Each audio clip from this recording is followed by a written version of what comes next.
welcome to the Renaissance English History Podcast, a part of the Agora Podcast Network.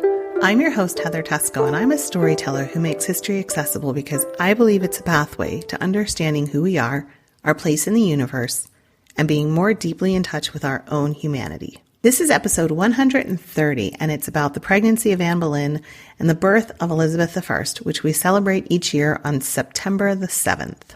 First, just a couple bits of admin. It's been a while since I thanked my patrons, and I need to do so now.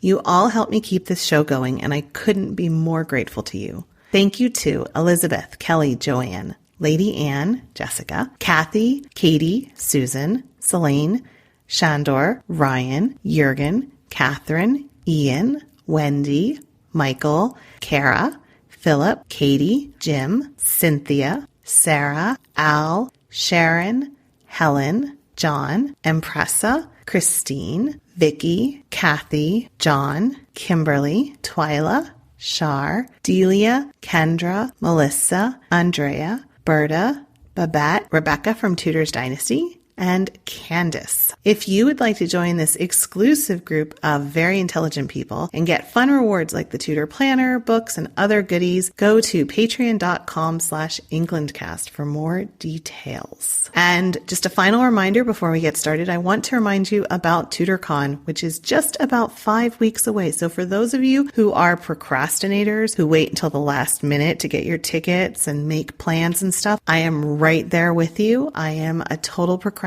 as well, but your time is running out. So there's still tickets available for 3 days of learning, feasting, parties, and getting to do all of that with 120 of your new best Tudor enthusiast friends. So go to englandcast.com/TudorCon 2019 for all the details. So now let's talk about Elizabeth, born the 7th of September, 1533. Of course, we can't talk about Elizabeth without first talking about her mother. After at least 5 years of withholding herself from a full-on sexual relationship with Henry VIII, all signs point to her finally succumbing to Henry on the famous trip to Calais in 1532, where Anne was treated like a queen while Henry held meetings with Francis. Events with Henry's divorce were moving ahead quickly. The new idea that Henry could declare himself the head of the church and break away from Rome, and rather than wait for papal approval of his divorce, he could just have an English cleric declare his marriage invalid. By February or so, Anne was talking about how she had developed a strong craving for apples, and that Henry himself had told her that this was a sign that she was pregnant. And by the spring of 1533, Cranmer was orchestrating the final proclamation that Henry's marriage to Catherine of Aragon was invalid. Anne had a very easy first part of her pregnancy. She was about 6 months pregnant when she was crowned in a lavish coronation ceremony that we can only imagine would have been draining to her. So I know when I was 6 months pregnant, I really didn't feel like going around in a litter looking jubilant and excited and greeting my people, many of whom actually hated me. When I was 6 months pregnant, I felt like spending all day long in a swimming pool, being weightless, and wearing flip-flops because I couldn't tie my shoes. But I digress. The coronation was necessary so that there would be no question about the baby's legitimacy. Elizabeth had to be born legitimate to a queen in order to secure her right to the throne. Of course, as much as Anne was queen, there were still those who were not happy with this arrangement. In May, Cromwell received news that a merchant from Antwerp was selling insulting images of Henry and Anne on cloths that he had made, and there were books circulating. There were a lot of people who were unhappy with this. In his biography of Anne Boleyn, Eric Ives wrote that for a time after her coronation, Anne's health was reportedly quite good. But there is reason to believe that in later stages of her pregnancy, she had some challenges. Ives cites one source saying that Henry was concerned enough to hope for a miscarriage if it would save Anne. He didn't go on summer holidays as he normally would, declining a progress and staying at Windsor where she could rest until it was time for her confinement. Perhaps some of her bad health was due to stress. So that summer, she started to suspect that Henry had a mistress. The idea that kings should be faithful to their wives, especially when the wife was pregnant, was seen as ludicrous.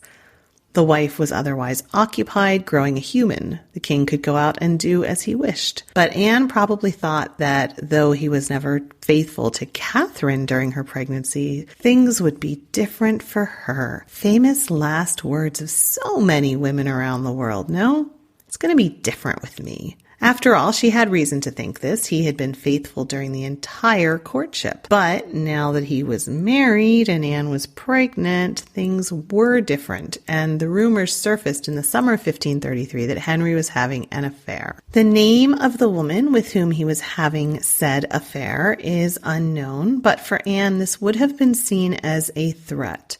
She knew that she had replaced a queen as a mistress, and now she was vulnerable to the same treatment, and until she had a son, she would never be fully secure. She must have been praying fervently that a son was growing inside of her. She did confront Henry that summer, and Henry responded in his usual way, being upset that she had even said anything in the first place. This is where we see the famous letter from Chapuis writing that the king has taken from his treasures one of the richest and most triumphant beds. It was as well for the lady that it was delivered to her 2 months ago, for she would not have had it now, because being full of jealousy, and not without cause, she used some words to the king at which he was displeased, and told her that she must shut her eyes and endure as well as more worthy persons, and that she ought to know that it was in his power to humble her again in a moment more than he had exalted her. Them's fightin' words. Her chamber for confinement, which she entered on the 26th of August in Greenwich,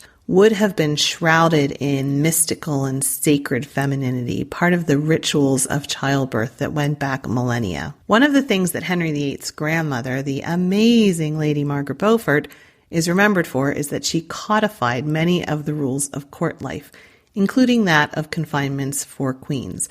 So Anne would have followed her recommendations. She would stay in this chamber where all of the windows were covered, with the exception of one that was unblocked to let in the light. There would be relics and a baptismal font. Midwives were actually given the authority to baptize babies who would not survive. They needed to have all the tools they needed in the event that Anne's baby didn't look like she would make it. This was a room that was reserved only for women.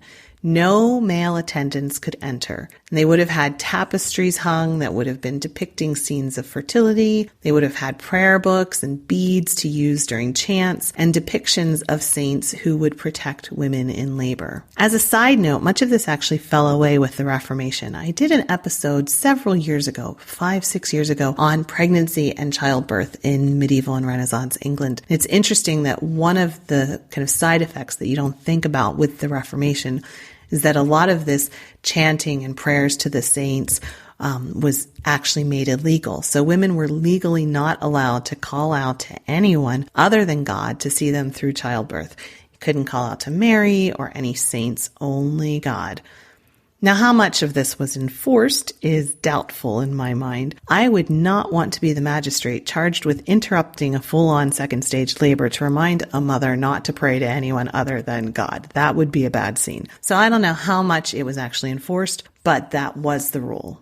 So Henry spent the time that Anne was in confinement making plans for the joust that he would hold to celebrate the birth of his son. Of course, everyone was convinced that it was going to be a son. The court astrologers and the doctors, everybody assured him that it would be a son. And why would it not be, right? Everything else was going so well for them. So he planned to call the child Henry or Edward. But nope. At 3 p.m. on Sunday, the 7th of September, out popped a girl. Chapuis, the imperial ambassador, was delighted, but Henry and Anne weren't too upset after they got over the initial shock. Anne's labor was easy enough after her health issues of the late summer, and Elizabeth was healthy, so it all looked okay.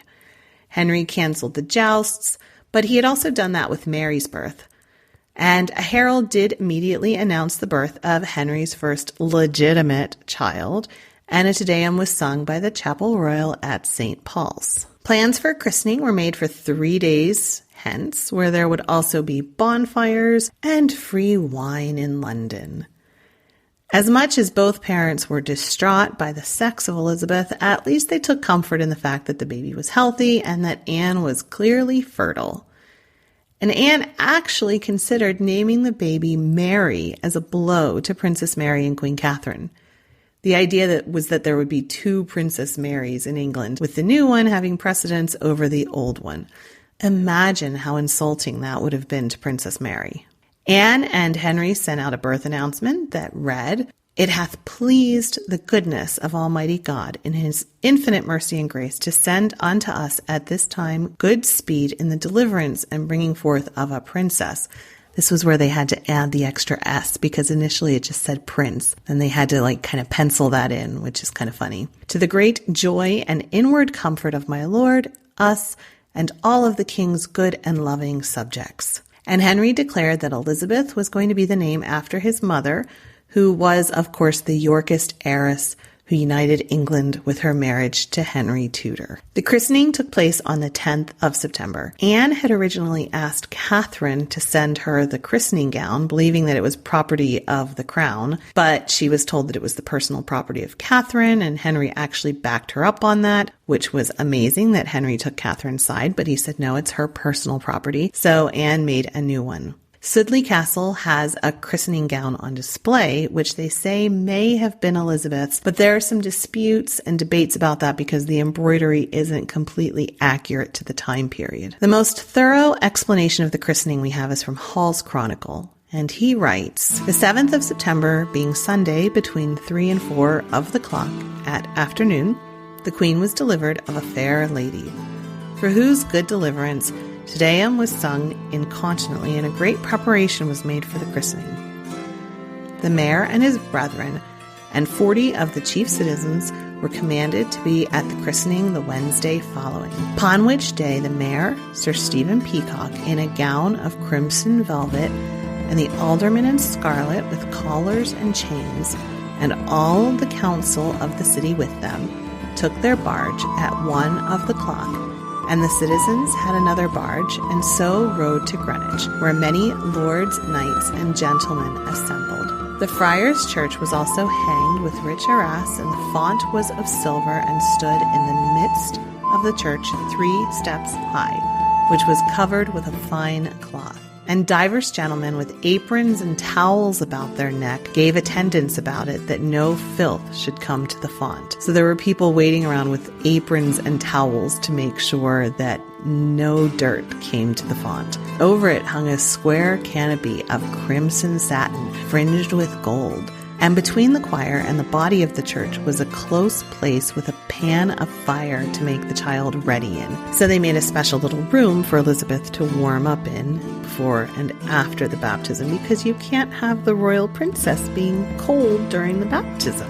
When all these things were ordered, the child was brought to the hall, and then every man set forward, first the citizens 2 and 2, then gentlemen, esquires, and chaplains. Next, after them, the aldermen and the mayor alone, and next the king's council, then the king's chapel, then barons, bishops, earls, and the Earl of Essex, bearing the covered basins gilt. After him the Marquess of Exeter, with a taper of virgin wax. Next to him the Marquess of Dorset, bearing the salt. Behind him the Lady Mary of Norfolk, bearing the crimson, which was very rich of pearl and stone. The old Duchess of Norfolk bare the child in a mantle of purple velvet, with a long train furred with ermine. The Duke of Norfolk, with his marshal's rod, went to the right hand of the said Duchess, and before them went officers of arms. The Countess of Kent bare the long train of the child's mantle. 4 other lords carried a canopy over Elizabeth's head. When the child was come to the church door, the Bishop of London met it, with divers bishops and abbots mitred, and began the observances of the sacrament. The godfather was Lord Thomas, Archbishop of Canterbury. The godmothers were the old Duchess of Norfolk and the old Marchioness of Dorset, widows, and the child was named Elizabeth. And after that, all things were done at the church door. The child was brought to the font and christened. And that done, Garter Chief, King of Arms, cried aloud, God in his infinite goodness, send prosperous life and long to the high and mighty Princess of England, Elizabeth. Then the trumpets blew, and the child was brought up to the altar, and the gospel said over it. After that, immediately the Archbishop of Canterbury confirmed it, and the Marchioness of Exeter being godmother. Then the Bishop of Canterbury gave unto the princess a standing cup of gold. The Duchess of Norfolk gave her a standing cup of gold fretted with pearl. The Marchioness of Dorset gave 3 gilt bowls, and the Marchioness of Exeter gave 3 standing bowls, graven all gilt with a cover. Then was brought in wafers and hippocras in such plenty that every man had as much as he would desire. And they set forward the trumpets afore, going in the same order as they did when they came thitherward. And in this order they brought the princess to the queen's chamber door, and then departed. The mayor went to the king's chamber, and tarried there a while with his brethren the aldermen. And at last the dukes of Norfolk and Suffolk came out from the king, and reported to the mayor and his brethren that the king thanked them heartily, and commanded them to give thanks in his name, and from thence so went to their barge. Eric Ives writes in his biography of Anne Boleyn that the christening was a chance for Anne to gloat over her fertility. Not only was the ceremony held at the Church of the Observant Friars, one of the last holdouts in favor of Catherine, but also little jabs like making Mary's servants and household take part. Also, Catherine's dear friend, the Marchioness of Exeter, was one of the godmothers. Everyone knew that she wanted to have nothing to do with it, but she took part in order to not tick off the king. Also, in gratitude of being named the godmother, she had to provide an expensive gift, and Hall's Chronicle just stated that she gave 3 engraved silver gilt bowls with covers. Also, the Boleyns and Howards had a prominent place, as would be expected. Of the 21 participants, there were Anne's father and brother, as well as 8 Howard relations, plus Cranmer and some other people linked to Thomas Cromwell. Cromwell himself was there to watch. He had planned the coronation, and he had likely planned the christening as well. It seemed as if Anne and Henry had won in this momentous birth of Princess Elizabeth. But as Eric Ives points out, before the birth of Elizabeth, Anne was the hope of a son for England. While pregnant, she was the hope fulfilled. But now she had a daughter. Anne Boleyn was unable to cement her position the way that she would have if she had had a son, which would have quieted all but the very firmest detractors. The claims of a son would outweigh anything else, and everyone in Europe would have to recognize it. Instead, she was still uncertain on the throne. Mary would still have precedence because of her age and support of Catholic Europe. So that's it for this week. There are 2 book recommendations, both biographies of Anne Boleyn.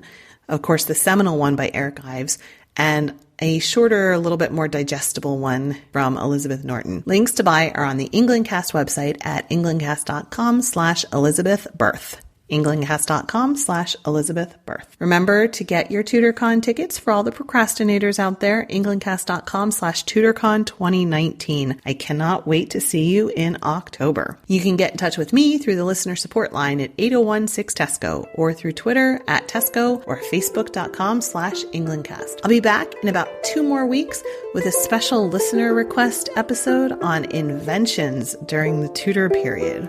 So thanks to the listener who wrote in and suggested that. I'm totally going to do it because it sounds fascinating. So I'll be back with you in about 2 weeks. Blow, northern wind, send who may be sweating. Blow, northern wind, blow, blow, blow. Ich hote boord in Bouwrebreek, dat solis semlis on sea.